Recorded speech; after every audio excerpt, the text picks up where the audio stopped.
भगवत गीता अध्याय 18 और श्लोक संख्या 54। ब्रह्मभूतः प्रसन्नात्मा न शोचति न कांक्षति समः सर्वेषु भूतेषु मद भक्तिं लभते पराम। अंतिम अध्याय है ये उपसंहार, पर ये बहुत सिंपल श्लोक है और हमारे काम की चीज़ है, क्योंकि यदि हम भक्त बने हैं तो हमें प्रसन्न रहना चाहिए, है ना। तो यहाँ भगवान कह रहे हैं जो व्यक्ति ब्रह्मभूत स्तर पर रहता है वो प्रसन्न आत्मा होता है, उसे कोई चिंता नहीं होती है। अगर हम इसका मीनिंग देखते हैं, अर्थ, तो ये लिखा है, इस प्रकार जो दिव्य पद पर स्थित है वह तुरंत पर ब्रह्म का अनुभव करता है और पूर्णतया प्रसन्न हो जाता है। वह न तो कभी शोक करता है, न किसी वस्तु की कामना करता है। वह प्रत्येक जीव पर समभाव रखता है। उस अवस्था में वह मेरी शुद्ध भक्ति को प्राप्त करता है। तो हम लोग को श्लोक को समझना है शब्दों के द्वारा। तो शब्द हम ले रहे हैं, ब्रह्म भूत अर्थात ब्रह्म से तदाकार होना। अब ये शाब्दिक अर्थ देखने से ऐसा लगता है ऐसे कि ब्रह्म में विलीन हो जाएंगे, ब्रह्म से तदाकार होना। पर हमारा जो है, भक्तों का जो भाव है वो नहीं है। वो भक्तों का भाव है कि ब्रह्म भूत यानी भगवान के विचार से हमारे विचार मिलने चाहिए, अर्थात जो भगवान बोलते हैं वो हमको करना चाहिए।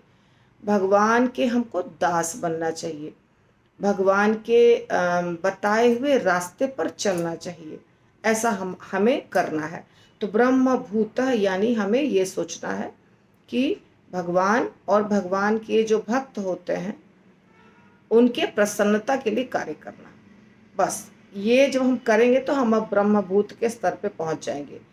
तो ब्रह्मभूत जो होते हैं वो क्या होते हैं? प्रसन्न आत्मा, पूर्णतया प्रमुदित, पूर्णतया खुश, न कभी नहीं शोचती, खेद करता है, चिंता कभी नहीं करता है, न कभी नहीं कांक्षति, इच्छा नहीं करता है कुछ, ये चाहिए वो चाहिए वो चाहिए, ऐसे परेशान नहीं रहता है वो हमेशा। और क्या करता है? समह यानी समभाव, समभाव समान भाव से, सर्वेषु समस्त, भूतेषु जीवों पर, सारे जीवों पर समान भाव रखता है। और मत भक्ति, मत यानी मेरी भक्ति, भगवान कह रहे हैं मद भक्ति, लभते पराम, मेरे भक्ति को प्राप्त होता है। पराम यानी दिव्य, परा और अपरा जैसा मैंने बताया था वही शब्द है। तो मुझे प्राप्त करता है, मेरी भक्ति को प्राप्त करता है, शुद्ध भक्ति को प्राप्त करता है।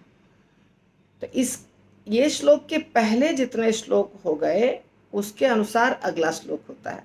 यदि भगवान ने ये बोला तो इसके पहले भगवान ने कुछ कुछ लक्षण बताए हैं भक्त के, ये सब होना चाहिए, आत्म साक्षात्कार प्राप्त होना चाहिए। पर हमें अभी तो श्लोक समझना है, इस श्लोक को। तो इस श्लोक को हम इतना ही समझेंगे कि हमको भक्ति करनी है, और जब हम भक्ति करते हैं तो हमारे विचार बहुत अच्छे होते हैं, सारे भक्तों पर हम समभाव रखते हैं, अभक्तों पर, भक्तों पर, जीवों पर, सबको हम समान दृष्टि से देखते हैं। अब समान दृष्टि से देखने का मतलब है आत्मा समझना। पर ऐसा नहीं कि पूजा के रूप में कुत्ते को ले आना, बिल्ली को ले आना क्योंकि हम समान दृष्टि से देखते हैं, वो नहीं चलेगा। कृपा करना कि हाँ वो एक जीव है जो किसी कारणवश खराब योनि में है, गंदे योनि में है, कष्टमय जीवन है उसका, पर हम भक्त हैं, हम उसको प्रसाद दे सकते हैं, ऐसा भाव। तो इसलिए ब्रह्मभूतः प्रसन्नात्मा न शोचति न कांक्षति, कांक्षति यानी इच्छा कुछ नहीं करना है।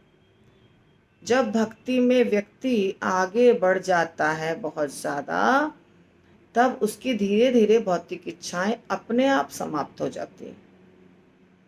भौतिक इच्छाएं जब रहती हैं तभी परेशानी होती है।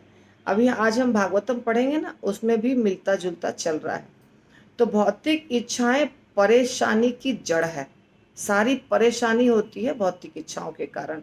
अगर भौतिक इच्छाएं नहीं रहेंगी तो परेशानी अपने आप समाप्त हो जाएगी। तो ये है हमारा हम भक्तों को ऐसा सोचना चाहिए, तब हम शुद्ध भक्ति प्राप्त करते हैं। देखिए भगवान क्या करें, समः सर्वेषु भूतेषु, प्रत्येक जीव पर संभाव रखता है, मद भक्तिम लभते पराम, उस अवस्था में वो मेरी शुद्ध भक्ति प्राप्त करता है। और ब्रह्मभूत यानी प्रभुपाद लिखते हैं, जो दिव्य पद पर स्थित रहता है वह तुरंत पर ब्रह्म का अनुभव करता है। ब्रह्म भी भगवान के शरीर से निकलता हुआ प्रकाश ही है, ब्रह्म कोई अलग चीज नहीं है। भगवान कृष्ण और भगवान कृष्ण के शरीर से निकलता हुआ प्रकाश दोनों तो एक ही हुआ। यानी अगर हम समझते हैं कि ब्रह्म भगवान या ब्रह्म ज्योति भगवान के शरीर से निकलता हुआ प्रकाश है तो कोई परेशानी नहीं है। पर यदि हम समझते हैं कि ज्योति ही सब कुछ है और भगवान है ही नहीं, तब गलत हो जाता है। तो यहाँ पर ब्रह्म का अनुभव करता है, यानी कृष्ण का अनुभव करता है, कृष्ण को समझता है, जानता है, तब वो प्रसन्न होता है, हमेशा प्रसन्न रहता है। वह कभी न शोक करता है, ना किसी वस्तु को प्राप्त करने की इच्छा करता है कि ये चीज मेरी हो जाए। ये है इस श्लोक का मीनिंग। शब्द हम देखेंगे, ब्रह्मभूत यानी दो शब्द है, ब्रह्म और भूत। ब्रह्म यानी भगवान, भगवान को ब्रह्म भी कहा जाता है, आत्मा को भी ब्रह्म कहा जाता है, ब्रह्म ज्योति को भी ब्रह्म कहा जाता है। तो यहाँ पे ब्रह्मभूत आसान शब्द है, बोलना आराम से बोल सकते हैं।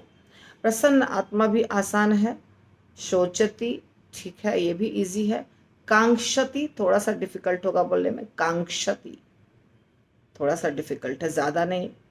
और फिर समः सर्वेषु भूतेषु, मद भक्तिम, दो शब्द को लेके बना है, मत और भक्तिम, मत प्लस भक्तिम, मद भक्तिम, लभते पराम, एकदम आसान शब्द है, तो बोल पाएंगे ये श्लोक को। हाँ, ब्रह्मभूतः प्रसन्नात्मा, न शोचते न कांक्षते, समः सर्वेषु भूतेषु, मद भक्तिम लभते पराम। अब हम प्रैक्टिस करना शुरू करेंगे।